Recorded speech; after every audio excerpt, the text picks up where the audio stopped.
வணக்கம். Welcome to கதை திரட்டு. இந்த வீடியோவில் நம்ம என்ன கதை கேட்க போகிறோம்னா, சங்கமம் 2ஆம் பாகம் கதையின் முதல் பகுதி. நம்ம சேனலை இது வரைக்கும் சப்ஸ்கிரைப் பண்ணாதவங்க சப்ஸ்கிரைப் பண்ணுங்க. பக்கத்தில் இருக்கிற பெல் ஐக்கானை கிளிக் பண்ணி ஆல்ங்கிற ஆப்ஷனை ப்ரெஸ் பண்ணுங்க. ஸோ தட் நான் போடுற கதைகளை உடனுக்குடனே நீங்கள் கேட்கலாம். வாங்க கதைக்குள்ளே போகலாம். தீபாவளி பண்டிகை நெருங்கிக் கொண்டிருந்தது. வேணுகோபாலன் வழக்கத்துக்கு விரோதமாய் உற்சாகமாய் ஆர்ப்பாட்டப்படுத்தி கொண்டிருந்தார். அவருடைய விருப்பத்தின் பேரில் ரோஜா அவருக்கு பிடித்த இனிப்பு வகைகளை தயார் செய்ய முற்பட்டாள்.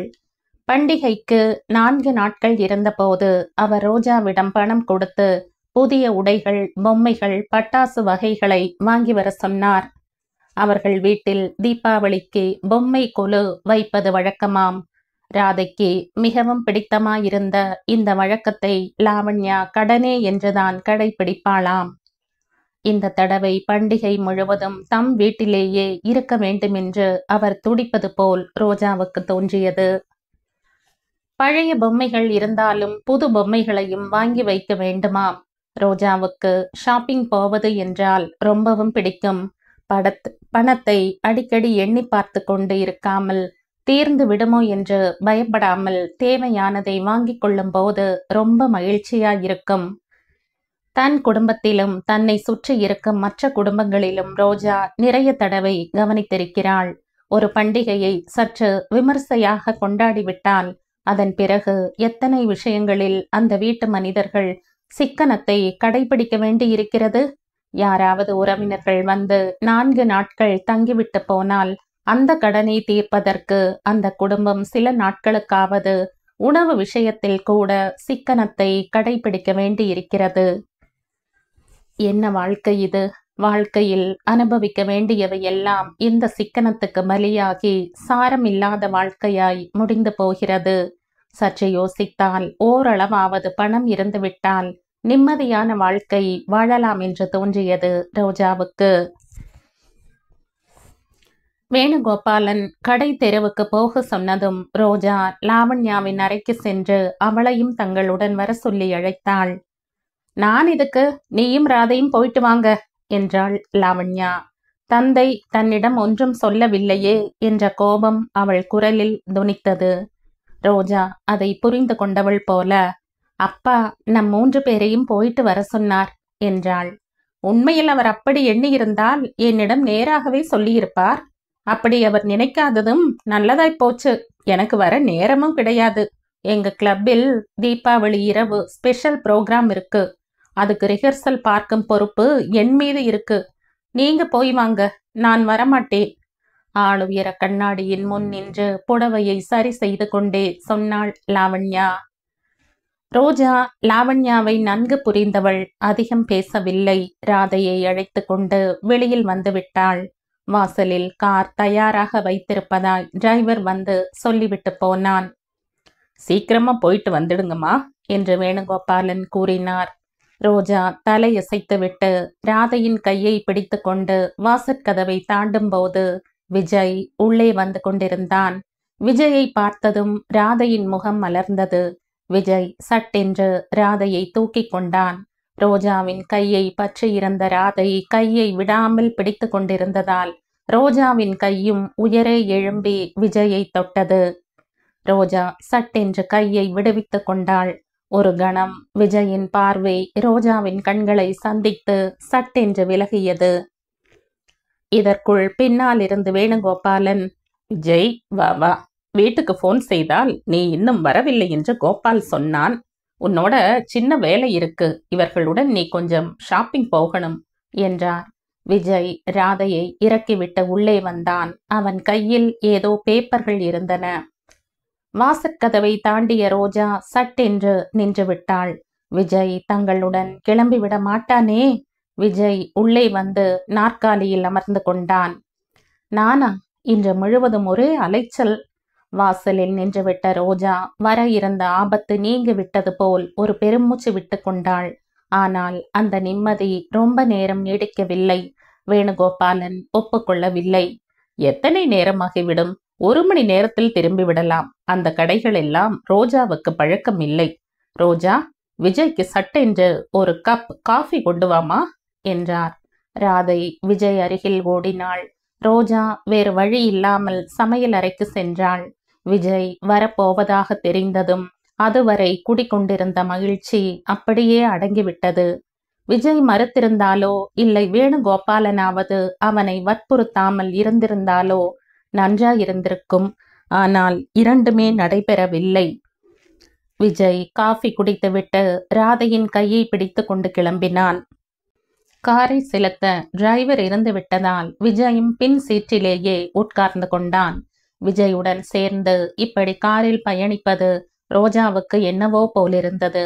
வேண்டாம் என்று நினைத்தாலும் பழைய நிகழ்ச்சி கண்முன் நிழலாடியது. இந்த பயங்கரமான நினைவு தனக்கு மட்டும்தானா? அவனுக்கு இல்லையா? தலையை திருப்பி அவன் பக்கம் பார்க்க வேண்டுமென்றும் அம்முகத்தில் தென்படும் உணர்ச்சிகளை கவனிக்க வேண்டும் என்றும் மனம் துடித்தாலும் துணிச்சல் வராமல் வெறுமே இருந்து விட்டாள்.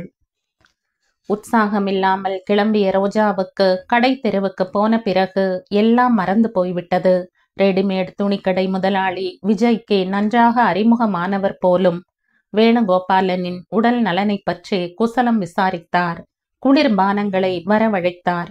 விஜய் பக்கத்தில் உட்கார்ந்து இருப்பதே ரோஜாவுக்கு புதிய, அதே நேரம் இனிய அனுபவமாய் தோன்றியது. விஜய் ராதைக்காக தேர்வு செய்த உடைகள் ரொம்ப அழகாய் நேர்த்தியாய் இருந்தன. திடீரென்று ரோஜாவுக்கு அனந்தின் வீடு நினைவுக்கு வந்தது. அந்த வீட்டில் ஒவ்வொரு பொருளையும் விஜய் தான் தேர்வு செய்ததாக அனந்த் சொன்னதும் நினைவுக்கு வந்தது. விஜய் கையில் இருந்த டிரெஸ் பாக்கெட்டுகளை டிரைவரிடம் கொடுத்துவிட்டு பெரிய புடவை கடையில் நுழைந்தான். புடவைகளை பற்றி வேணுகோபாலன் ரோஜாவிடம் ஒன்றும் சொல்லவில்லை. விஜய் ஏன் அந்த கடைக்குள் நுழைந்தான் என்று ரோஜாவுக்கு புரியவில்லை. விஜய் புடவைகளை காண்பிக்க சொன்னதும் விதவிதமான புடவைகள் குவிக்கப்பட்டன. ரோஜா தலையை திருப்பி பார்த்தாள். அந்த புடவைகளின் வண்ணம் நன்றாயிருந்த போதும் டிசைனும் தலைப்பும் பொருத்தமா இல்லை. கடையாள் கேட்டுக்கொண்டது போல் விஜய் அவளிடம் அபிப்பிராயம் கேட்டுக்கொள்ளவில்லை. அந்த புடவைகளை தள்ளி வைத்துவிட்டு சின்ன சின்ன ஜரிகை புட்டா போட்ட 4 புடவைகளை தேர்வு செய்து பேக் செய்ய வைத்தான். புடவை விஷயத்தில் அவன் கேட்டிருந்தாலும் ரோஜா அபிப்பிராயம் சொல்லியிருக்க மாட்டாள். அவன் கேட்காமலேயே இருந்துவிட்டது ஏனோ அவளுக்கு திருப்தியாக தோன்றவில்லை. மெலிதான கோபம் எட்டி பார்த்தது. வந்து எத்தனை நேரமாகிறது? அவன் மரியாதைக்காக கூட தன்னிடம் ஒரு வார்த்தை பேசவில்லை. வேணுகோபாலனின் வற்புறுத்தலின் பேரில் அவன் வந்திருப்பது தெளிவாக புரிந்தது. துணிமணிகள் பொம்மைகள் வாங்குவது முடிந்த பிறகு மூவரும் பட்டாசு கடை பக்கம் வந்தார்கள். ஒரே இடத்தில் வரிசையாய் நிறைய பட்டாசு கடைகள் இருந்தன. வண்ண விளக்குகளின் ஒளியில் அந்த இடம் பட்ட பகலாக ஜொலித்து கொண்டிருந்தது. பண்டிகை நெருங்கிவிட்டதால் கடைகளில் கூட்டம் அதிகம் இருந்தது. விஜய் ஒரு கடையில் நுழைந்து தேவையான பட்டாசு வகைகளை பேக் செய்ய சொன்னான். இந்த கூட்டத்தில் விஜய் கண் மறைவாகிவிட்டால் கண்டுபிடிப்பது கஷ்டம். அந்த பயத்தில் ரோஜா விஜய் பக்கத்திலேயே நடந்து வந்து கொண்டிருந்தாள். அந்த சூழ்நிலையை பார்க்கும்போது ரோஜாவுக்கு வேறு ஏதோ உலகில் நுழைந்து விட்டது போல் தோன்றியது. மந்திரத்தால் கட்டுண்டவள் போல் சுற்றுமுற்றும் பார்த்து கொண்டே வந்த ரோஜா விஜய் பக்கமாய் வந்து நின்ற ஆளை பார்த்ததும் திடுக்கிட்டாள். அவனை சரியாக பார்க்க விடாமல் நடுவில் யாரோ குறுக்கே வந்தார்கள். ரோஜா சட்டென்று 2 அடி முன்னே வைத்து அந்த நபரை கூர்ந்து பார்த்தாள். உடனே கட்டுப்படுத்த முடியாத மகிழ்ச்சியில் தன்னை மறந்தவளாய் ஒரே எட்டில் அவன் அருகில் சென்று கையை பற்றி கொண்டு செந்து என்று அழைத்தாள். விலை உயர்ந்த புல் சூற்றில் இருந்த அந்த நபர் திடுக்கிட்டாற்போல் திரும்பி பார்த்தான். கடையாளிடம் ஏதோ சொல்லிக் கொண்டிருந்த விஜயும் இந்த பக்கம் திரும்பி பார்த்தான். செந்து, மகிழ்ச்சியும் வியப்பும் கலந்த குரலில் அழைத்த ரோஜா, நீ பம்பாயில் இருந்து எப்போ வந்தாய் என்று ஆர்வம் பொங்க கேட்டாள். அந்த நபர் தன் கையை ரோஜாவின் பிடியில் இருந்து மென்மையாய் விடுவித்துக் கொண்டே, sorry madam, you are mistaken me for somebody. I am Lal Madan Lal அழுத்தமாய் சொன்னான். Who's that darling? Skirt blouse அணிந்த ஆங்கிலோ இந்திய பெண் ஒருத்தி சட்டென்று அருகில் வந்தாள். அந்த பெண்ணின் கண்களில் மெலிதாக தெரிந்த பயமும் பதட்டமும் விஜயின் தீட்சண்யமான பார்வையில் இருந்து தப்பவில்லை. Nothing. She has mistaken me for somebody. அவன் வந்த வேலை முடிந்துவிட்டது போலும். பாக்கெட்டுகளையும் கடைக்காரன் கொடுத்த சில்லறையையும் எடுத்துக்கொண்டு ரோஜா, விஜய் இருவருக்கும் லேசாக குனிந்து மரியாதை செலுத்திவிட்டு அந்த பெண்ணுடன் சென்று விட்டான். யார் அவன்? விஜய் ரோஜாவை கேட்டான். ஆனால் ரோஜாவின் காதுகளில் அந்த சொற்கள் விழுந்தாற்போல் தெரியவில்லை. செயல் மறந்து போனவளாய் அந்த பக்கமே பார்த்து கொண்டு நின்றாள். செந்துவும் அந்த பெண்ணும் வெளியில் நிறுத்தி வைக்கப்பட்டிருந்த கருப்பு நிற காரில் ஏறிக்கொள்ள ரோஜா பார்த்து கொண்டிருக்கும் போதே கார் கண் மறைவாயிற்று. ரோஜா இன்னமும் கண்களை விரித்து அப்படியே நின்றிருந்தாள். இனி போகலாமா? அருகில் வந்த விஜய் ரோஜாவின் தோளை பட்டும் படாமலும் தொட்டான். ரோஜா திரும்பி பார்த்தாள். அவள் கண்களில் நீர் தழும்பிக் கொண்டிருந்தது. விஜய்க்கு என்னவோ போலாகிவிட்டது. யார் அவன்? மறுபடியும் கேட்டான். என் தம்பி செந்து. நாக்கு நுனிவரை வந்த வார்த்தைகளை எப்படியோ கட்டுப்படுத்தி கொண்டாள். அவன் தன் தம்பி என்று சொன்னால் விஜய் இந்த நிகழ்ச்சியை வேணுகோபாலனிடம் சொல்வான். ஏற்கனவே செந்துவை பார்க்க அவர் துடித்து கொண்டிருக்கிறார். செந்து ஊரிலிருந்து வந்ததும் அவனுக்கு தன்னிடம் வர ஓய்வு கிடைக்காவிட்டால் தன்னையே அவனிடம் அழைத்து செல்லும்படி வற்புறுத்தி சொல்லியிருந்தார். ரோஜா யாரையோ அடையாளம் கண்டு பேசியது அவன் புரியாத மாதிரி நடத்திவிட்டு கூட வந்த பெண்ணுடன் சென்று விட்டது. வெளிரி போன முகத்துடன் கண்களில் குளமாய் தங்கிய கண்ணீருடன் ரோஜா நின்று விட்டது. இவையெல்லாம் சேர்ந்து விஜய்க்கு வேறு அர்த்தம் கற்பித்தன. அவன் யாரோ ரொம்ப பணக்காரனாய் தென்படுகிறான். ரோஜாவுக்கு பணக்காரர்களை தவிர வேறு யாரும் கண்ணில் படமாட்டார்களோ? மூவரும் வெளியே வந்தார்கள். 10 நிமிடங்களுக்கு முன் தன் தோளுடன் உரசும் அளவுக்கு பக்கத்தில் நடந்து வந்த ரோஜா அவனுக்கு ரொம்ப நெருக்கமானவளாய் தோன்றினாள். அவள் அறியாமல் ஏற்பட்ட அந்த ஸ்பரிசம் அவனுக்கு இனிமையானதொரு உணர்வை ஏற்படுத்தியது. இந்த ஷாப்பிங் முடிந்ததும் ரோஜாவை காஃபி சாப்பிடும் சாக்கில் ஏதாவது ஹோட்டலுக்கு அழைத்து சென்று அனந்த் விஷயத்தில் தான் தவறாக புரிந்து கொண்டு கொடூரமாய் நடந்து கொண்டதற்கு மன்னிப்பு கேட்டுக்கொள்ள நினைத்தான். ஆனால் திடீரென்று நடந்துவிட்ட இந்த நிகழ்ச்சியால் அவன் எண்ணம் கலைந்து விட்டது. விஜய் அன்று இரவு படுத்து கொண்டானே தவிர ரொம்ப நேரம் தூக்கம் வரவில்லை. விழிகளில் நிறைந்த நீருடன் நின்றிருந்த ரோஜாவின் முகம் மறுபடியும் கண் முன் நிழலாடிற்று. கடை தெருவில் ஃபுல் சூற்றில் பார்த்த நபரும் நினைவுக்கு வந்தான். அவன்தான் ரொம்ப தவறு செய்து விட்டான். ரோஜாவை வேணுகோபாலன் வீட்டில் இறக்கிவிடாமல் நேராய் தன் வீட்டுக்கு அழைத்து வந்திருக்க வேண்டும். தோள்களை பற்றி உலுக்கி எப்படியாவது அவன் யார் என்று தெரிந்து கொண்டிருக்க வேண்டும். அவளுக்கு எத்தனை நண்பர்கள் இருக்கிறார்கள்? யார் அந்த செந்து?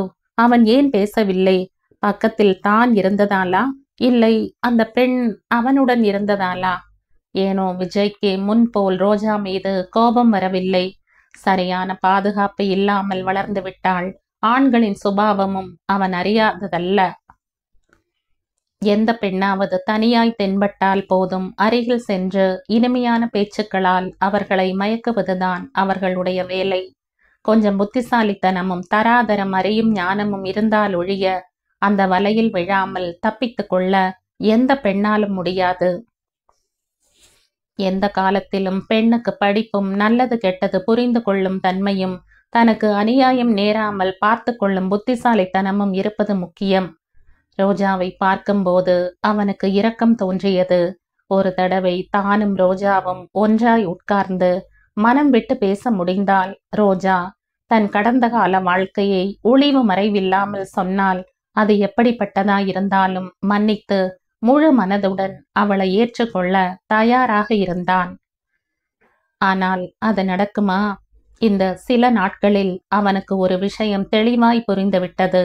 தன் வாழ்க்கையில் மனைவி என்று ஒருத்தி வரணும் என்றால் அது ரோஜாவாய்த்தான் இருக்க வேண்டும். பகையினாலோ துவேஷத்தினாலோ அந்த பெண்ணின் கழுத்தில் 3 முடிச்சு போட்டுவிட வேண்டும். அவளை மனைவியாய் அடைவது சாத்தியமில்லை என்றால் கடைசி வரை பிரம்மச்சாரியாகவே இருந்துவிட வேண்டும். ரோஜா தன்னை புரிந்து கொள்வதோ ஏற்றுக்கொள்வதோ அத்தனை எளிதான விஷயம் இல்லை என்று அவனுக்கு நன்றாக தெரியும். தன்னை விரும்பும் பெண்ணை அடைவதில் எந்த கஷ்டமும் இருக்காது. ஆனால் தன்னிடம் துளி கூட மதிப்பு இல்லாமல் அடியோடு தன்னை வெறுத்து ஒதுக்கும் பெண்ணிடம் சலனம் ஏற்படுத்தி அன்பை துளிர்க்க செய்வது தன் சாமர்த்தியத்துக்கு ஒரு சவாலே.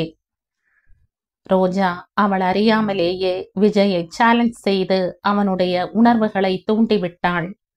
தூக்கம் வராத விஜய் எழுந்து உட்கார்ந்து கொண்டு அனந்துக்கு கடிதம் எழுத முற்பட்டான்.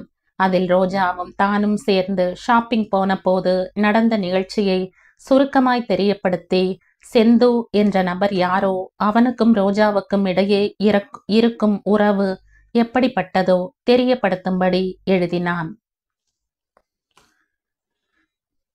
முன்பு ஒரு நாள் சென்ட்ரலுக்கு பக்கத்தில் அதிகம் கூட்டம் இல்லாத பழைய ஹோட்டலில் செந்துவுடன் பேசியது ரோஜாவின் நினைவுக்கு வந்தது. நேற்று இரவு செந்து தென்பட்டும் தன்னை அடையாளம் காணாதது போல் போனதிலிருந்து ரோஜாவுக்கு இருப்பு கொள்ளவில்லை. இரவு முழுவதும் தூங்கவே இல்லை. முதல் முறையாய் அனந்த் அருகில் இல்லாத குறையை உணர்ந்தாள். இரவு முழுவதும் விழித்தவள் செந்துவை பற்றி தான் படும் கவலையை, வேதனையை விவரித்து அனந்துக்கு கடிதம் எழுதினாள். மறுநாள் காலையில் எழுந்ததுமே பின்புற மதில் சுவருக்கு அருகில் சென்று ஆஞ்சநேயுலுவை கூப்பிட்டாள்.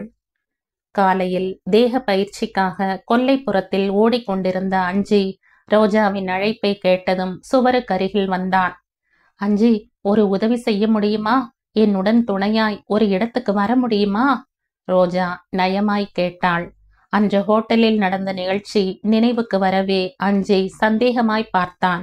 அதை புரிந்து கொண்ட ரோஜா, ரொம்ப நேரம் ஆகாது, போயிட்டு உடனே வர வேண்டியதுதான், உனக்கு எந்த இடைஞ்சலும் வராது. ரோஜாவுடன் தான் பேசிக் கொண்டிருப்பதை பாட்டி பார்க்கவில்லை என்று உறுதியாய் தெரிந்த பிறகு, வரேன் என்றான் அஞ்சி. தேங்க்ஸ், இருவரும் சேர்ந்து போக வேண்டாம். நான் சரியாய் 9 மணிக்கு உனக்காக பஸ் ஸ்டாப்பில் காத்திருப்பேன், நீ வந்துவிடு. சரியாய் 9 மணிக்கு ரோஜா பஸ் ஸ்டாப்பை அடையும் போது ஏற்கனவே ஆஞ்சநேயுலு வந்திருந்தான். அவளை பார்த்ததும் சட்டென்று அருகில் வந்தான். எங்கே போக போகிறாய்? தெரிந்து கொள்வது தன் உரிமை என்பது போல கேட்டான். சொல்கிறேன். காலியாய் வந்த டாக்ஸியை அழைத்தாள் ரோஜா. இருவரும் அதில் ஏறி சென்ட்ரலுக்கு போனார்கள். அங்கிருந்து வழியை நினைவுபடுத்தி கொண்டு கொஞ்சம் சுற்றி அலைந்தாலும் எப்படியோ அந்த ஹோட்டலை கண்டுபிடித்து விட்டாள். பழைய கட்டிடம் போல் தென்பட்ட அந்த ஹோட்டலை பார்த்ததும் அவளுக்கு உயிர் வந்தது. நிறுத்து நிறுத்து என்றாள். டாக்ஸி நின்றது. ரோஜா இறங்கிக் கொண்டு டாக்ஸி டிரைவரிடம், நாங்க சீக்கிரமாய் திரும்பி விடுவோம், இருக்கேன்னு சொன்னால் வெயிட்டிங் சார்ஜ் கொடுத்துடுறேன் என்றாள். டிரைவர் காத்திருப்பதாக ஒப்புக்கொண்டான். இந்த ஹோட்டலுக்கு ரோஜா எதற்கு வந்தாள் என்று யூகிக்க முடியாத அஞ்சியும் வியப்படைந்தவனாய் அவளுடன் உள்ளே சென்றான். ரோஜா நேராக முதலாளியிடம் சென்று, சந்திரன் இருக்கானா என்று கேட்டாள். அவள் உள்ளே வருவதையே பார்த்து கொண்டிருந்த ஹோட்டல் முதலாளி அவளது கேள்விக்கு உடனே பதில் அளிக்கவில்லை. அவள் நயமாய் சொல்வது போல் சொன்னாள், நான் அவனுடைய சகோதரி. எங்க அம்மாவின் உடல்நலம் சரியில்லை. அவனுடன் ஒரு நிமிஷம் பேசிவிட்டு போய்விடுவேன். என்னை சந்தேகிக்க வேண்டாம். இதற்கு முன் ஒரு தடவை இங்கு வந்திருக்கிறேன் என்றாள். ஹோட்டல் முதலாளி சர்வரை கூப்பிட்டு மலையாளத்தில் ஏதோ கேட்க அவனும் ரோஜாவை பார்த்து தலையசைத்து பதிலளித்தான். அன்று சந்திரனுடன் வந்தது இந்த பெண்தான் என்று அவன் உறுதிப்படுத்துவது போல் அவளுக்கு தோன்றியது. சர்வர் உள்ளே சென்றான். முதலாளி ஃபேமிலி அறையை காண்பித்து, அங்கே போய் உட்கார்ந்து கொள்ளுங்கள், தகவல் அனுப்பியிருக்கிறேன், வந்து விடுவான் என்றார். அஞ்சி, நீ இங்கே வெளியில் காஃபி குடித்து கொண்டு உட்கார்ந்து கொண்டிரு, நான் தோ வந்து விடுகிறேன் என்றாள் ரோஜா. கருத்து போன முகத்துடன் இஷ்டம் இல்லாமலேயே அஞ்சி தலையசைத்தான். அவள் ஃபேமிலி அறைக்குள் வந்து உட்கார்ந்து கொண்டாள். பெயருக்குத்தான் அந்த அறை ஃபேமிலி அறை என்பது அங்கு யாரும் சர்வ் செய்ய மாட்டார்கள் என்று பார்க்கும் போதே உணர முடிந்தது. ஒரே ஒரு மேஜையும் அதை சுற்றி 4 நாற்காலிகள் மட்டும் போடப்பட்டிருந்தன. அவள் பொறுமையின்றி வாசற்பக்கமே பார்த்து கொண்டிருந்தாள். ஒரு கால் சந்திரன் வராவிட்டால்? ரோஜா யோசித்து கொண்டிருக்கும் போது செந்து உள்ளே வந்தான். அவளை பார்த்ததுமே, நீயா என்றான். யாரை எதிர்பார்த்தாய் என்று எழுந்து கொண்டே வேகமாய் மொழிந்தாள் ரோஜா. ஒரே கணத்தில் செந்து தன் வியப்பை உள்ளடக்கி அருகில் வந்தான். நீயாக இருக்கும் என்று கனவில் கூட நினைக்கவில்லை. எனக்காக பெண் ஒருத்தி வந்திருக்கிறாள் என்றதும் வேறு யாரோ என்று நினைத்தேன். உனக்காக நிறைய பெண்கள் கூட வருவாங்களா என்ன? ரோஜா, இங்கு எதற்கு வந்தாய்? சந்திரன் முகத்தில் கோபம் எட்டி பார்த்தது. வரும்படி செய்தது நீதான். நானா? இல்லையா? நேற்று இரவு கண்ணில் பட்டும் ஏன் பேசவில்லை? தெரியாதவன் மாதிரி எதற்கு நடித்தாய்? கன நேரம் அவளின் முகத்தையே கண் இமைக்காமல் பார்த்த செந்து அவளுடைய கோபத்தை உணர்ந்தவனாய் நாற்காலியில் உட்கார்ந்து கொண்டே, ரோஜா, உட்காரேன், காஃபி குடிக்கிறாயா என்று நயமாய் கேட்டான். வேண்டாம், முதலில் கேட்ட கேள்விக்கு பதில் சொல்லு. என்னுடன் வந்தவர்கள் உன்னுடன் இருப்பவர்கள். என்னை அடையாளம் கண்டு கொள்ளாமல் இருக்க அப்படி செய்தேன். உன்னுடன் இருந்த அந்த பெண் யார்? என்னை போல துரதிர்ஷ்டசாலிதான் ரோஜா. உனக்கு மூளை இருக்கா? அப்படி பொது இடத்தில் என்னை பேர் சொல்லி அழைக்கலாமா? அந்த சுற்று வட்டாரத்தில் யாராவது சிஐடி இருந்தால் என் பாடு என்ன ஆகும் என்று உனக்கு தெரியுமா? அவள் தன் தவறை உணர்ந்து விட்டவள் போல் பார்வையை தாழ்த்தி கொண்டாள்.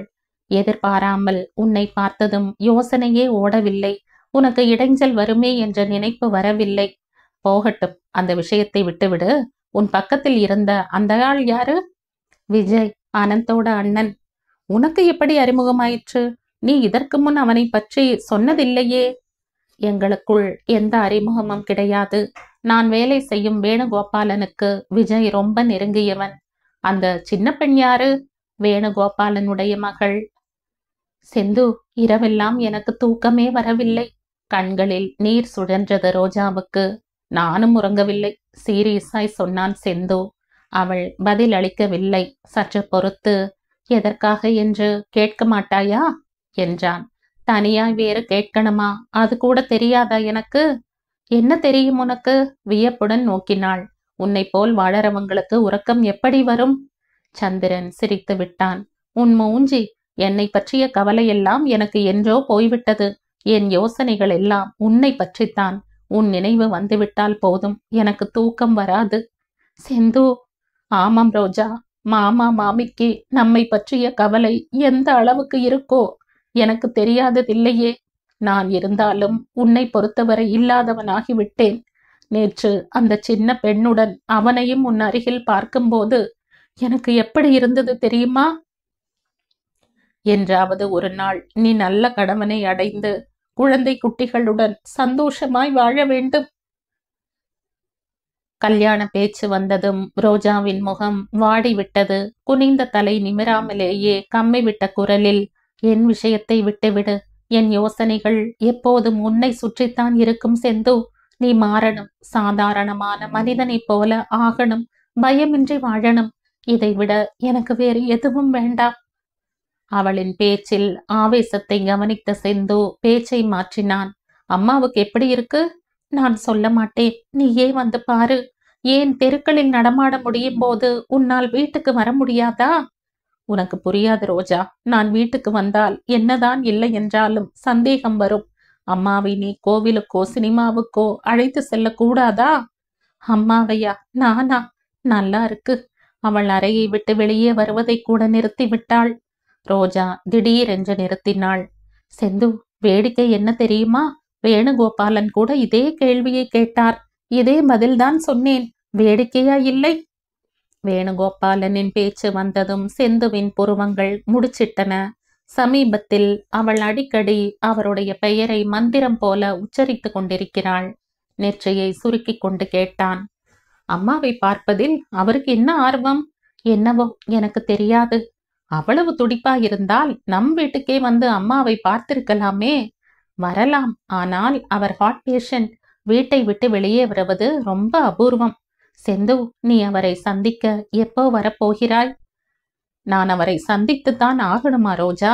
ஆமாம், கட்டாயம் சந்திக்கணும். உன்னை அவருக்கு ரொம்ப பிடிக்கும். சந்திரன் தோள்களை குலுக்கினான். என்னை பார்க்காமலேயே? நான் ஏற்கனவே உன்னை பற்றி சொல்லி இருக்கிறேன். எப்போ வரப்போகிறாய்? இன்று போகலாமா? இன்றா? எனக்கு ரொம்ப வேலை இருக்கு. பின் எப்போ? இந்த தடவை நீ தள்ளி போட முடியாது. நான் சும்மா இருக்க மாட்டேன். சரி, தீபாவளிக்கு அடுத்த நாள் வர்றேன். உண்மையாகவா? உண்மைதான். அவங்க வீட்டுக்கு நேராக வந்து விடுகிறாயா? அவரை நீ பார்க்குக்கு அழைச்சுக்கிட்டு வா. ஏன் வீட்டுக்கு வந்தால் என்னவாம்?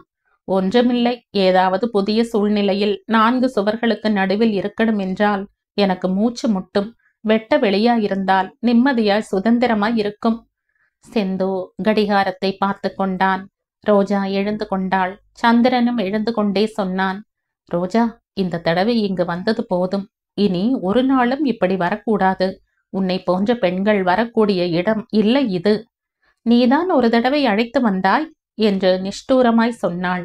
உன்னுடன் சற்று நேரம் இருக்கணும்னு நினைத்து வேறு வழி இல்லாமல் அப்படி செய்தேன்.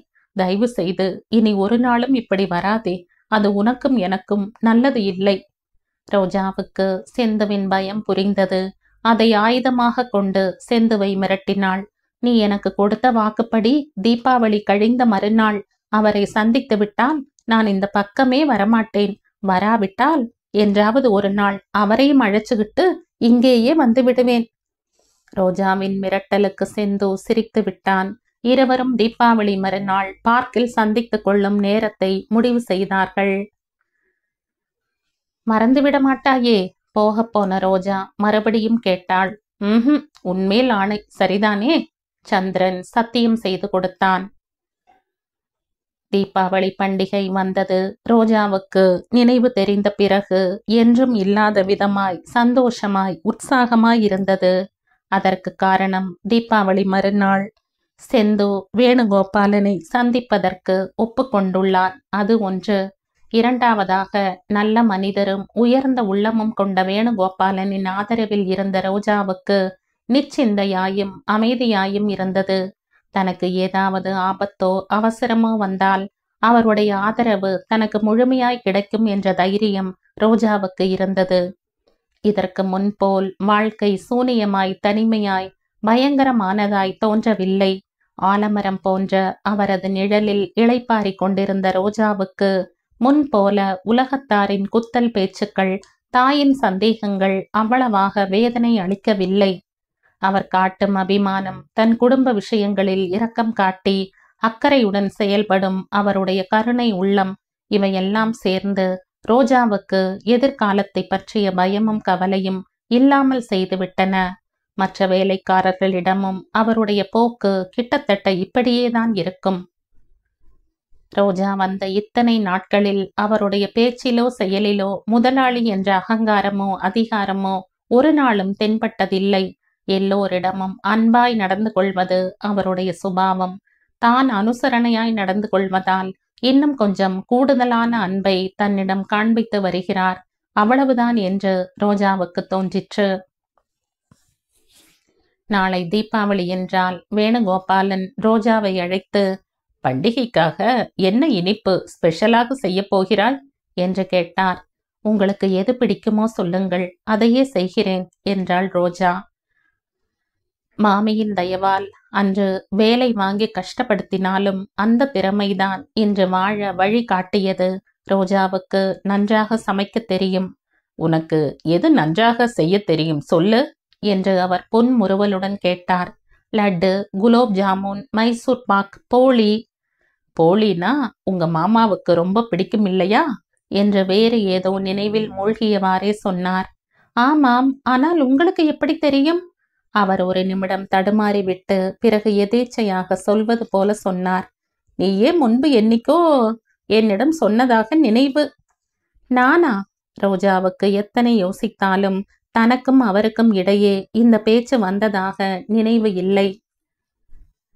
பண்டிகைக்கு முதல் நாள் லட்டு, மைசூர் பாக் செய்தாள். பண்டிகை அன்று அவருக்கு பிடித்தமான போளி, புளியோதரை, மெதுவடை செய்தாள். என்றும் சமையலறை பக்கம் எட்டி கூட பார்க்காத வேணுகோபாலன் சின்ன பையனைப் போல ரோஜா பின்னாடியே சுற்றி கொண்டு ஊர்கதைகள் பேசுவதையும் தானும் சிரித்து ரோஜாவையும் சிரிக்க வைத்து கொண்டிருப்பதை பார்க்கும்போது லாவண்யாவுக்கு பற்றி கொண்டு வந்தது. அந்த சமயம் யாராவது பார்த்தால் ரோஜாவை அந்த வீட்டு பெண்ணாகவும் லாவண்யாவை வேற்று இடத்து பெண்ணாகவும் எண்ணி விடுவார்கள். இதுவரை ராதை ஒருத்திதான் தனக்கு போட்டி என்று நினைத்திருந்த லாவண்யாவுக்கு ரோஜா அவளையும் மிஞ்சிய எதிரியாகிவிட்டாள். ராதையை தவிர வேறு யாராலும் தன் தந்தையின் அன்பை பெற்றுவிட முடியாது என்று நம்பிய லாவண்யாவுக்கு ரோஜாவை பார்க்கும்போது அந்த யூகமே தலை கீழாகிவிட்டது. ரோஜாவிடம் ஏதோ மந்திர சக்தி இருக்கு. தந்தை, விஜய், ராதை, அனந்த், வீட்டு வேலைக்காரங்க எல்லோருக்கும் ரோஜா பிரியமானவளாய் இருந்தாள். தன் பார்வையால், பேச்சு திறமையால் இவர்களை வசியப்படுத்துவது ரோஜாவுக்கு நன்றாக தெரிந்திருக்கிறது. தனக்கு அந்த மாதிரி நடிக்க தெரியாததால் தன்னை கண்டால் யாருக்கும் பிடிக்கவில்லை. தன் வீட்டில் ரோஜா ரொம்ப உரிமையாய் நடமாடுவது லாவண்யாவுக்கு முள்ளாய் குத்தியது. சமையலை கவனித்துக் கொண்டே நடுவில் ஏதோ வேலையாய் ஹாலுக்கு வந்த ரோஜா வேணுகோபாலன் போனில் யாருடனோ தன்னை பற்றி பேசுவதை கேட்டு அப்படியே நின்று விட்டாள். கட்டாயம் வந்துதான் ஆகணும் விஜய். நோண்டி சாக்குகளை நான் ஒப்புக்கொள்ள மாட்டேன். ரோஜா செய்த லட்டு போலி எல்லாம் சாப்பிடாவிட்டால் உன் வாழ்க்கையே வேஸ்ட். ரோஜாவின் கன்னங்களில் சிவப்பு ஏறியது. அவர் எப்போதும் அப்படித்தான். தான் செய்யும் எந்த சின்ன வேலையும் அவருக்கு ரொம்ப அபூர்வமாய் தோன்றும். அதை மற்றவர்களிடம் பறைசாற்ற துடி துடிப்பார். வேறு யாரிடமாவது சொல்லட்டும். போயும் போயும் விஜயிடமா? ரோஜாவுக்கு உயிரே போனாற்போல் இருந்தது. விஜய் என்ன நினைத்து கொள்வான்? வேணுகோபாலனின் போக்கை கண்டு மனதிலேயே சிரித்து கொள்வானோ? சமீபத்தில் அவனுடைய நடவடிக்கைகளை ரோஜா கவனித்துத்தான் வந்தாள். தனக்கும் அவனுக்கும் இடையே பயங்கரமான நிகழ்ச்சி ஒன்று நடந்ததையே மறந்து விட்டாற்போல் நடந்து கொள்கிறான். ரோஜாவால் எவ்வளவு முயன்றாலும் எதுவும் நடவாதது போல் சாதாரணமாய் அலட்சியமாய் இருப்பது சாத்தியப்படவில்லை. அவன் இந்த பக்கம் வருவது தெரிந்தால் வேறு பக்கம் போய்விட உள்ளம் துடித்து கொண்டிருந்தது. முடிந்தவரை அவன் கண்களில் படாமல் போயிருந்து வந்தாள். அவனை பார்த்தால் இன்னதென்று தெரியாத வேதனை, இயலாமை இதயத்தை சூழ்ந்து கொள்ளும். வேணுகோபாலன் போனை வைத்துவிட்டு சொன்னார். விஜய்க்கு வேறு இடத்தில் லஞ்ச் இருக்காம், வர முடியாதாம். முடிந்தால் மாலையில் வருவானாம்.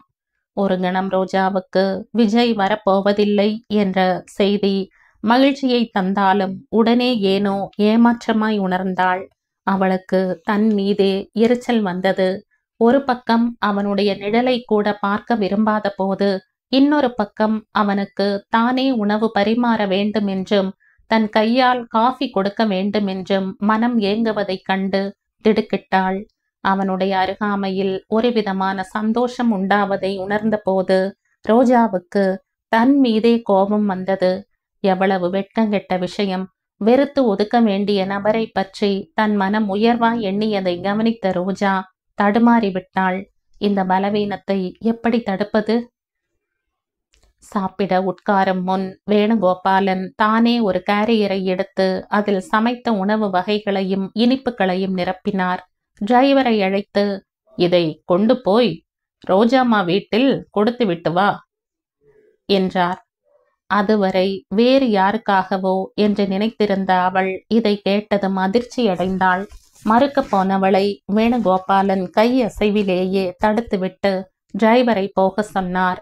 அப்பொழுதுதான் வெளியில் இருந்து வந்து கொண்டிருந்த லாவண்யா வாசற்படி அருகே கேரியருடன் எதிரில் வந்த டிரைவரை பார்த்து, யாருக்காக என்று கேட்டாள். ரோஜாம்மா வீட்டுல கொடுத்து விட்டு வர சொன்னாங்க என்றான். யார் சொன்னது? ஐயாதான் சுயமா கொடுத்தாரு என்றபடி சென்று விட்டான் டிரைவர். லாவண்யா வந்து விட்டதை கவனித்த ரோஜா அவளை சாப்பிட கூப்பிட வந்தாள். ஜேம்ஸை இன்னைக்கு சாப்பிட கூப்பிடுவதாக சொன்னீங்களே என்று கேட்டாள் புன்முறுவலுடன். கூப்பிடவில்லை, ஏன் என்று உனக்கு பதில் சொல்லி ஆகணுமா என்று வெறுப்புடன் கேட்டாள் லாவண்யா. ரோஜா விக்கித்து போனவளாய் பார்த்தாள். லாவண்யா மேலும் துடுக்காய் சொன்னாள். இந்த வீட்டு நிலைமை முன்போல இல்லை. ஒவ்வொன்றுக்கும் உன் அனுமதி பெற வேண்டும் என்று இப்பதான் தெரிஞ்சுகிட்டேன். லாவண்யாவின் மூடு சரியாக இல்லை என்று உணர்ந்த ரோஜா மேலும் பேச்சை வளர்த்தாமல் கீழே வந்துவிட்டாள். லாவண்யாவின் பேச்சில் இருந்த கூர்மை அவளின் மனதை ஆழமாய் காயப்படுத்திவிட்டது. அனந்திடமிருந்து எல்லோருக்கும் தனித்தனியாய் தீபாவளி வாழ்த்து கடிதங்கள் வந்தன. ரோஜா அனந்திடம் சொன்னது போல் வாரம் ஒரு முறை கடிதம் எழுதி வந்தாள். ஆனால் அனந்த் தான் தன் வார்த்தையை காப்பாற்றவில்லை. போன புதிதில் அடிக்கடி கடிதம் எழுதியிருந்தாலும் வர வர கடிதம் எழுதுவது குறைந்து விட்டது. சமீபத்தில் அவன் எழுதிய கடிதத்தில் அனுபமா என்ற பெண்ணை பற்றி எழுதியிருந்தான். இளம் வயதிலேயே கணவனை இழந்து விட்டாளாம். ரொம்ப நன்றாக பாடுவாளாம். வாழ்க்கையில் விரக்தி ஏற்பட்ட அந்த பெண்ணிடம் தனக்கு இரக்கம் ஏற்பட்டு இருப்பதாக எழுதியிருந்தான். மென்மையான இயல்பு கொண்ட அவன் மனம் வேதனையில் இருக்கும் அந்த பெண்ணை கண்டதும் இளகிவிட்டதில் வியப்பேதும் இல்லை என்று ரோஜாவுக்கு தோன்றியது. மாலையாகிவிட்டது. வேணுகோபாலன் எல்லோருக்கும் புது உடைகளை கொடுத்தார். ரோஜாவுக்கு அந்த புடவை விலை அதிகமாக தோன்றினாலும் அவரை திருப்தி செய்ய அவற்றை பெற்றுக்கொண்டாள். ராதைக்கு புதிய ட்ரெஸ்ஸை போட்டுவிட்டு தானும் முகம் துடைத்து புது புடவையை கட்டிக்கொண்டாள். ரோஜா சொல்லிக் கொடுத்தது போல் ராதை தந்தையின் கால்களில் விழுந்து வணங்கினாள். சின்ன மகளை நெஞ்சோடு அணைத்து கொண்டார் வேணுகோபாலன். ரோஜா ராதையை அழைத்து கொண்டு பால்கனிக்கு சென்றாள். ஒவ்வொரு வருடமும் வேலைக்காரர்கள் மெழுகுவர்த்திகளை ஏற்றி பால்கனியை அலங்கரிப்பார்கள். லாவண்யாவுக்கு இது போன்ற காரியங்களில் ஈடுபாடு என்றுமே இருந்ததில்லை. வேணுகோபாலனுக்கு அகல் விளக்கு ஏற்றுவதுதான் பிடிக்கும் என்று பேச்சு வாக்கில் அவர் சொன்னதை கவனத்தில் வைத்து கொண்ட ரோஜா காலையிலேயே அகல் விளக்குகளை வாங்கி வர செய்தாள். எண்ணெய் விட்டு திரிகளை போட்டு விளக்குகளை ஏற்றி ராதையின் உதவியுடன் பால்கனியில் வரிசையாக வைத்து கொண்டிருந்தாள். ரோஜா கட்டி கொண்டிருந்த புடவையை பார்த்த லாவண்யா தனக்கு கொடுத்த புடவையை எடுத்துக்கொண்டு புயல் போல் தந்தையின் அறைக்கு வந்தாள். கோபமாய் அவரை பார்த்து கொண்டே, உங்களுடைய எண்ணம் தான் என்ன? எனக்கும் ரோஜாவுக்கும் ஒரே மாதிரி புடவைகளை வாங்கியிருக்கீங்க. நானும் அந்த வேலைக்காரியும் ஒன்னா என்றாள். மறுபடியும் மறுபடியும் அவளை வேலைக்காரின்னு சொல்லாதே. வீட்டு மனிதர்களை விட அதிகமான பொறுப்புகளை அவள் ஏற்றுக்கொண்டு திறமையாய் சமாளிப்பதையும் நீயும் பார்த்துக்கிட்டு தானே இருக்க. அதைத்தான் நானும் கேட்கிறேன். எதற்கு ஏற்றுக்கொள்ளணும்? அந்த உரிமையை யார் கொடுத்தாங்க? எதுக்கு கொடுத்தாங்க? உன் பைத்தியக்கரத்தனமான கேள்விகளுக்கு என்னால் பதில் சொல்ல முடியாது. பண்டிகை நாளில் வீட்டில் ரகளை பண்ணாதே என்று எரிச்சலுடன் சொன்னார் வேணுகோபாலன்.